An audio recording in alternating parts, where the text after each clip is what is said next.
तो कह रहे हैं परीक्षित, ये जो 14 भुवनात्मक जो ये ब्रह्मांड है, ये संपूर्ण ब्रह्मांड परमात्मा का ही विराट वपु है। ये हरी भरी हरियाली जो आपको दिख रही है,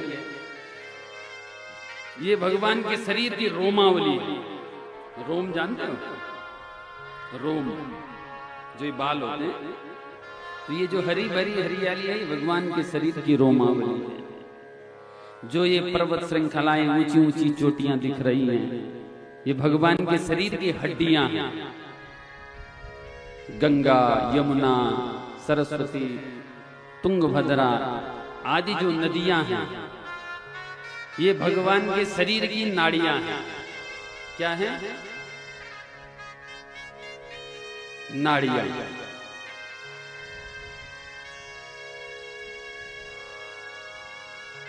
गंगा, यमुना, सरस्वती आदि जो नदियां हैं, ध्यान में कर दो, तो ये भगवान के शरीर की नाड़ियां हैं। आकाश में उड़ते हुए रंग बिरंगे जो पक्षी कलरव कर रहे हैं, ये भगवान की कारीगरी है। भगवान की ऐसी कारीगरी है कि उसका रंग कभी फीका नहीं पड़ता। आपने मोर पंख पे देखा होगा कैसे रंग किया होगा, उसको जितने मर्जी वर्षों तक रखो वो कभी फीका नहीं होता। संसार के लोगों के द्वारा की गई कारीगरी फीकी पड़ जाती है कुछ समय बाद, लेकिन भगवान बहुत बड़ा कारीगर है। और माधव की मधुर मुस्कान का नाम ही माया है। इसीलिए इस सारी सृष्टि में उस परमात्मा के ही स्वरूप का दर्शन करो, हर जगह वही परमात्मा। चारों वर्ण, चारों आश्रम भगवान के ही अंग हैं। जीवन जीने के लिए जितना जरूरी है उतना भगवान ने सब कुछ प्रबंध कर रखा है। हमें लगता है हमने किया है ना, लेकिन भगवान ने सब कुछ प्रबंध कर रखा है, जितना हमें चाहिए उतना। जब मां के पेट में थे तो वहां भी भगवान ने पूरा प्रबंध किया। जब मां के पेट से बाहर आए तो क्षीर सागर से ऐसा कनेक्शन मां के हृदय में जोड़ा कि मां के छाती से दुग्ध धारा बहने लगी। पहले नहीं आता दूध, जैसे ही बच्चा गर्भ से बाहर आता है दुग्ध धारा बहने लगती है। ऐसा कनेक्शन उसका है। कर तो वही रहा है, हमें लगता है हम कर रहे हैं। और जब बच्चा थोड़ा बड़ा होता है, भोजन करने लगता है, तो कनेक्शन काट देते हैं कि अब तुम्हारे दांत आगे भोजन करते।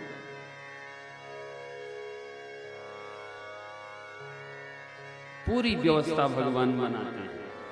पहाड़ों की जो बड़ी बड़ी गुफाएं हैं, भगवान ने हमारे लिए रहने के लिए वो घर बनाए हैं। महाराज रहेंगे तो सही, पर खाएंगे क्या?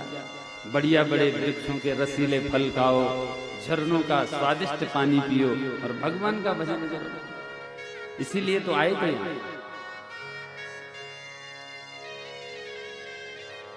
लेकिन उसकी कारीगरी को हमने विफल कर दिया, अपनी ही कारीगरी करने पर लग गए।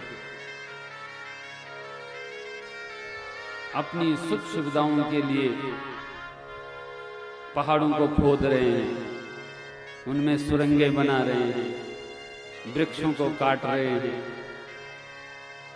धरती को खोद रहे हैं। किसके लिए? अपनी सुविधाओं के लिए। प्रकृति से छेड़छाड़ कर रहे।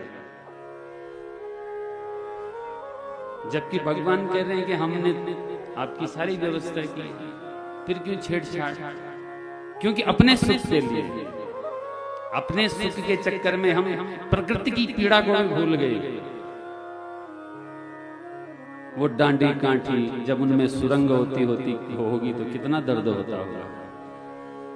जब उस पेड़ की शाखा को काटा जाता होगा तो वो रोता होगा, लेकिन उसके आंसू पूछने वाला कोई नहीं। जब उस धरती मां को खोदा जाता होगा, वो किसको अपनी पीड़ा कहेगी, किसको अपना दर्द कहेगी? इसलिए प्रकृति से छेड़छाड़ मत करो। नरेंद्र सिंह नेगी जी ने एक गीत लिखा था इसी पर कि इन सुरंगों को मत करो, ये पहाड़, इनकी खैरी सुनने वाला कोई नहीं। वृक्षों को मत काटो, इनके आंसुओं को पोंछने वाला कोई नहीं। धरती को मत खोदो, इसकी पीड़ा को जानने वाला कोई नहीं। आइए दो लाइन गुनगुनाते हैं। कैन निसोणी डांडियों की खैरी, कैन निपोंजीन डालियों का आंसू, कैन निसोणी डालियों की खैरी, कैन निपोंजीन डालियों का आंसू, उंगलियों की जिगोड़ी मसाजों की पीड़ा, उंगलियों की जिगोड़ी मसाजों की पीड़ा, धरती की विपदा कैननी जानी, कै का बनेगी कैननी जानी, कै का बनेगी कैननी जानी, कै का बनेगी कैननी जानी, कै का बनेगी कैननी जानी। कैननी सोनी डांडी की खैरी, वो पर्वत शिखर आवाज लगा रहे हैं, अपनी खैरी बोल रहे हैं, मत खोदो, मत बनाओ सुरंग, फिर भी लगे हुए गर गर गर गर गर गर गर। वृक्ष रो रहे हैं, अश्रुपात कर रहे हैं, मत काटो, लेकिन लगे हुए हैं। कौन सुनेगा? मत करो। भगवान ने सब व्यवस्था की आपके लिए बढ़िया। अब तो गुफाओं में तो कोई रहता नहीं, सब एसी वाले कमरों में है।